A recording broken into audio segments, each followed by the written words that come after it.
Hello everybody. I wanted to make a video about Mykhailo Mudryk, or Misha, as he's known at the Chelsea training ground. I think there's some really interesting things to talk about with Mudryk, and it's a very kind of awkward one because Chelsea obviously paid way too big a fee for him, and at the same time you have someone like Callum Hudson-Odoi who has just ostensibly showed much more as a player, leaving the club for basically nothing. But the reality is he's here, and until they decide to move on from him, whether that be loan or permanent, I think the club have a duty of care to the player to try and turn him into a good player, whilst avoiding the sunk cost fallacy of, well, maybe he's just not good, we should move on. I don't quite think that's the case. I think there's actually a lot to talk about with Mudryk that's very interesting. He just needs a lot of work. So there was an interesting article that came out this week from The Athletic, from Liam Toomey and Simon Johnson, just about kind of what Mudryk's like as a guy and the pressure that he's facing and the patience needed and blah, blah, blah, about how he has had to adjust to a new country, leaving Ukraine at a very difficult time. And obviously Chelsea was quite a tumultuous environment last year that was maybe not the best for player development. But he's found it difficult to get onto the pitch this year, mostly coming in as a sub chasing games. He picked up that calf injury, which stopped him from starting against AFC Wimbledon, which I think was actually a big loss. And there was this one quote that was going around that was like, the kid is a gym rat. It's right here. He will do what Chelsea ask him to do training-wise, but he'll always find the time for extra gym work. Players notice he's committed. He wants to be better. People need to leave him alone. He's a nice lad. This ended up on Twitter, which I then quote tweeted and basically said he doesn't need to be in the gym more. And a couple of people got mad about that, and that's fine. If he wants to go in the gym and work really, really hard, it's not going to be a negative to him, right? Like, that sort of physical transformation is going to be huge for him as he gets stronger, holding people off the ball, as he gets faster, as he gets more explosive. I think there is some risk of overtraining in terms of, like, do you turn into, like, an Adama type guy? White Adama has been my, like, colloquialism for Mudryk. But I think, regardless, this is fine. To me, the most necessary things for Mudryk is he just has to sit down with some coaches and do a lot of video work. He is extremely inexperienced for a 22, nearly 23-year-old, and his decision-making on pitch shows it. And he has lots of talent. He's an exceptionally explosive dribbler. He strikes the ball really well. He's actually a much better passer than we probably give him credit for. But he just needs a lot of work with his decision-making, right? Like, when he gets into the final third, he always wants to cross from the sideline. We know that's bad. He always wants to shoot from distance. We know that's bad. And so these are things that we can tweak about his game with some video work. So if I was working at Chelsea, this is what my plan for Mudryk would look like. So this is probably a standard week for a Premier League club. You're training every day. You might have match day -1 or match day +1 off. This should be a plus, not a minus. You might have a match day +1 off, or you might come train the Sunday and then have Monday off. By all accounts, Poch doesn't do lots of days off. That's a thing that Ricky Lambert has talked about. So if we kind of start with the match day on Saturday, depending how much you play, you're either going into regen or fitness top-ups on the Sunday, or you're doing fitness top-ups on the pitch after the match.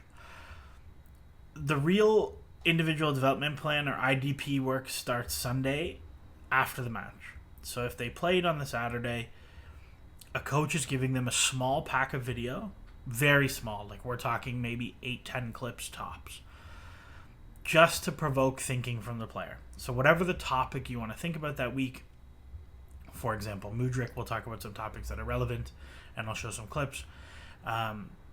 You might just show 8 clips from the match at the weekend that are either good moments or bad moments, and just say, think about these, let me know what you think when we get into work on Monday. And so they're primed, they're thinking about it on their day off, or they're thinking about it on their light day, and they're going ahead. This is also a really good opportunity for players to look at their own match day and kind of be self-critical themselves, and maybe they come back with moments to you with timestamps or clips or whatever over text or in a meeting. Monday, you start training in the morning. After the training session on Monday, you are doing some IDP work for 15 minutes on the pitch. So, when we see these videos on YouTube of the players stay out and do like the little finishing games with an assistant coach and a few goalkeepers, you might take Mudryk instead of him being part of that. You might take him aside and do, for example, if you want to see him get into the primary assist zone more, you might set up a little circuit that is just him getting to those cutback spots to cut back into a small goal, like a five-a-side goal, over and over and over, and just for 15 minutes. Not a ton, but just getting him seeing the pictures, doing the repetitions, doing the actions you need from him. After that, the team might do some team video with the head coach or whoever is running it. And then after that, you as a coach are sitting down individually with Mudryk with a little bit of a longer video session, but still only like 15, 20 minutes. And you're sitting down and you're looking at the clips in relation to the IDP work that you're going to do tomorrow. So that is, for example, again, if we're talking about the Mudryk getting into the primary assist zone, you might show a bunch of best practice clips. So you might show other players. You might show some clips of him getting into it, some clips of him not getting into it, and then talking about them through. And really, there's a couple ways to talk about this, and I'll show it on the clips. But that's what this looks like. They're doing IDP work. You're not doing player video every day, or else it gets a little bit overwhelming. And then same thing, Wednesday training player video for IDP work the next day. And so they end up with kind of 3 IDP sessions. One where they go in blind, or not blind, but you have a topic and it's up to them to figure it out from the video clips. And then the other 2 are directly linked to the video you're doing the day before. So there's like a clear learning pathway. And then match day -1, you're leaving just to team concepts, and then match day again. So for Mykhailo Mudryk, I put together kind of 2 little video sessions that I would run with a player like this. And some of this you have to be really careful and creative about what this looks like. So, for example, Mudryk has said that one of the players he idolizes is Cristiano Ronaldo. So I might show a lot of Ronaldo clips because I know it's a player he likes and I know it's a player he watches. If this player really liked Messi or really liked Mbappe, you might do that as well. So, for example, the first video session would be on getting into the primary assist zone. If we think about the primary assist zone, it's these like half space channels between the 6 and the edge of the 18. And can you get in for cutbacks, for squares, not for deep crosses? And so there's a couple ways you can do this, right? I can show him clips and I can tell him what Ronaldo does well here. So I can say, look, the ball goes wide. He pins the fullback inside, so we can talk about pinning.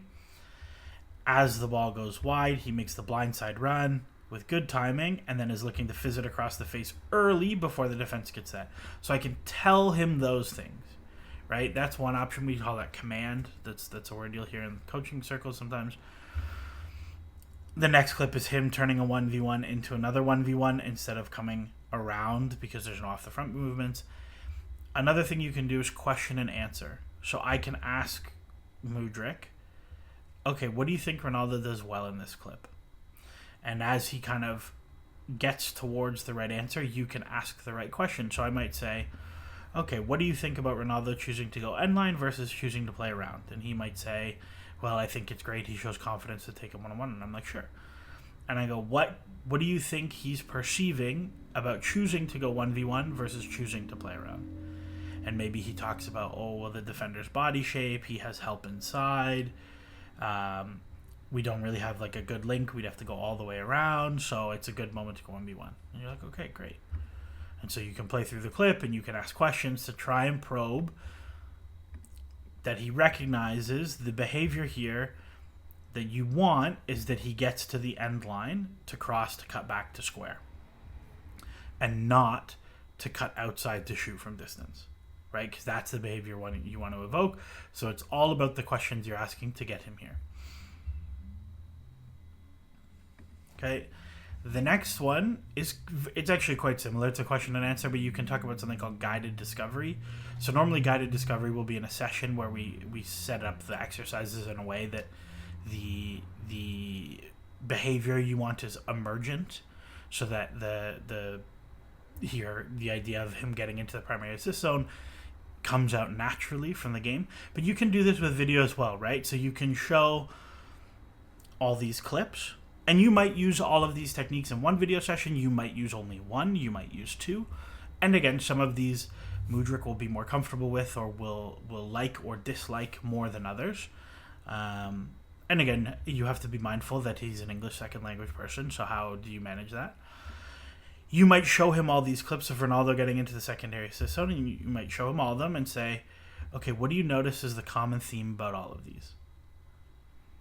And he might say that Ronaldo does a step over in every clip, and you go, okay, great, nice, good recognition, but think bigger picture, what do we need, whatever, blah, blah, blah. So I show him all these Ronaldo clips. And then, to me, a big part of this is you have to prove to players that this is actually effective. Players want to win games. They want to play better as players. You have to actually prove to them. So part of this, I think, that's very important is data. And some players will resonate with this. Some won't. But I think it's very important that you try and help your players become somewhat data literate. And not so much data literate, but you have to prove to them that this works. So this is a plot here from a presentation essentially showing the conversion rate on shots when the pass is from a different square. So you can see out wide, 1%, 4%, 6%. These wide crosses suck. It's very hard to score from these. From the middle of the edge of the box and from the cutback zones are the best places to set up goals. I imagine this has some caveats on it, but it is what it is. So really, it's like, okay, Mudryk, can you recognize the difference between here and here? And can we work, instead of wide crosses, to get to the edge of the box, to get into the box, to get to the edge of the 6-yard box, and get the really, really good cutback spots in? And then I might show him again. Here's some assists from Manchester City 2018-2019. Look at all the assists from this cutback zone. Look at all the assists from this cutback zone. Nothing is out here. Very few is out here. Very few is out here. It's all from this space, right? This is where we are striving to get to. So you show him the best practice clips. You get his mind primed. You show him the data to show, look, this is effective. And then you can go through and show some clips for him. So this is from the Liverpool game. He's in a wide area. You can prime, okay, where do we want to get to here? Well, we know we want to get to here for cutbacks. So does that mean you're passing to Enzo to get here to play it? Does that mean you are working this 1v1 to try and get here? And then you can show on the clip, well, actually you settle for a deep early cross with only one player in the box. Here's another one, right? So this one is a 1v2, so now you can talk about, okay, well, you're 1v2, so it's probably going to be very difficult to get to the cutback zone. Do we play around or do we link? I like the decision to link and play and join here, right? It doesn't come off, but I actually really like this decision. You can talk about starting positioning. So, for example, how wide do you start to receive this pass? If you start wider, you're going to have to cross from wider. If you start wider and come in, you can receive around. So here he gets around and ends up in a great position to set up an assist. Like, that's an awesome pass back to Matson. You can talk about the starting positioning again, and you might go into these conversations and you might show some stuff on the tactics board. So, for example, West Ham defended 4-4-2 or 5-4-1. So you might talk about, okay, when we play into midfield, if Colwill is inside pinning this player, how wide do you start? How low do you start? Right? To try and show that. So you might break out the tactics board to show him this during the conversations. And all these conversations need to be interactive, right? It cannot be me standing at the front of a video hall saying, this is what you have to do, this is the best practice, this is what you have to do. Because nobody likes that. Nobody learns that way. They have to be part of this, right? So having a board there is nice because then you can show him and he can ask questions. Well, if Colwill stays wide, what about if I show in here? And it's like, great, yeah, you absolutely can do that. And then maybe Enzo rolls out or whatever. And you can show those things, no problem. But you get to another clip here, right? So now this is a good one that he recognizes. I'm past the midfield line of pressure. This is definitely not a moment to link and cut back. I have to go 1v1 here. He takes the 1v1. He gets into the box. But now you get to talk about, okay, can we rewind to the Ronaldo clips? I'm not going to do it for the interest of time. But Ronaldo receives this pass, and he is going straight at this fullback to rinse him into the box. Instead of taking our time, maybe pull back, and now they have 10 players inside of the box. Can you go right away, kill him to the end line, cut back square, crosses, whatever. Right? And then, so here's another one, recognizing, is his help on the goal line side or on the inside? Well, if it's on the inside, cutting inside doesn't make very much sense. Can you beat him line to get here, to get into this space against Zuma? Right? So now we've just taken all of our advantage and given it away. Here's another one. He gets played into it. You're in a 1v1 now. This player's not going to help. He's too far away. Can you talk to him about, okay, instead of crossing here, can I take this player on so that now it's a cutback to the edge of the box, or it's dribbling to the goal line for a square or something easy. And then you can go from there. Right? Instead of these lofted crosses. Here's another one. Right? So now you're playing against the back five. So maybe you change the picture on the tactics board that you show. And you show, okay, well, if it's a 5-4-1, what does it look like instead? How does the picture change if you have 5 players defending you instead of 4? And you can talk about, well, if you're getting jammed, is it double moves to go in behind or whatever you want? It's free for you. But for Mudryk, I think this getting to the primary system is a big thing. And then you can talk about his links off the front. Like, I think this is a great one. He plays inside and immediately goes behind. If Mudryk is a little bit more switched on, this is a first-time pass from behind. Doesn't come off. Again, you can talk about, can you beat this player 1v1 to get here? You're being loaded with 3 players. It might be a moment to swing and come back around. So that's one half of it, I think, is Mudryk likes to cross a lot from a really, really far area. So that little section there, so those first minute and 20 seconds of clips, that might be one day. And then the next morning after training, we're going to take 15 minutes and we're going to go and we're going to do a small exercise based on Mudryk getting to the primary assist zones, getting to those cutback spots that we talked about in the clips, getting here. You can set up with cones, with poles, whatever. If you want to bring players into it, you can bring players into it. But generally, it should be like 1 or 2 player IDP work. The second part of this with Mudryk is the shot selection stuff, right? And this is very coachable. There are a ton of people who have done an excellent job of coaching this. And generally, teams have gotten better at coaching this because we have seen that the average distance of shots drops like a yard every single year. It gets closer and closer and closer and closer and closer because teams realize shooting from distance is mostly dumb. So you might show Mudryk something like this, where this is from the Soccermatics course with David Sumter. You might show him an XG map based on the whole pitch. And so if you say, look, Misha, if you get into the 6, you're going to score. If you shoot from here, you're not going to score. And you can show and you can walk through and you can play through some examples. And then you can show some clips. So again, I might show him a couple Mitoma clips going, okay, look how narrow he gets, right? Instead of sitting so wide. The narrower you get, the better chance you have to shoot. So he ends up getting a good opportunity out of this. Especially for wingers, you might talk about the importance of getting to the back post for tap-ins for squares instead of sitting for it to come to your feet. Is can you get past the last defender? Right, so here Mitoma blows, he almost gets there, but this one he does get there, again, because he's sprinting to throw himself at the back post. And then you go back to the Mudryk clips, right? So you have 3 loading, 4 loading, you're in a crossing position, and he's floating. Right? He's so late to arrive that this is at a sprint and he has to get his feet right, and he doesn't get his feet right. Imagine if he's there a little bit earlier, his feet are set, it's just a finish, or it's a touch and a finish. Here's another one, right? This is, you're just talking about good decision making. What is the probability you're going to score from 35 yards with 1, 2, 3, 4, 5, 6, 7, 8, 9 defenders in your way, plus like 5 attackers who might block it? What is the probability you actually score? Everybody's like, great, he caught it so well. Yeah, if it doesn't get blocked by him, it gets blocked by him. If it doesn't get blocked by him, it hits its own player. If it doesn't get blocked by him, it hits him, or the keeper saves it, or it goes wide. You're just not going to score. It doesn't matter. So you can talk about these things and you can show the map and you can play around with it. And maybe you're setting guidelines, or maybe you're getting him to ask questions about what's valuable to him. But a lot of this is teaching, right? Like, this is not innate. When you are the best player that's played on your youth team, or you're the best player in Ukraine, he's probably scored goals from here before against poor keepers or poor opposition. And at the top level, you just don't get that many possessions to throw away. So that might be a shooting one.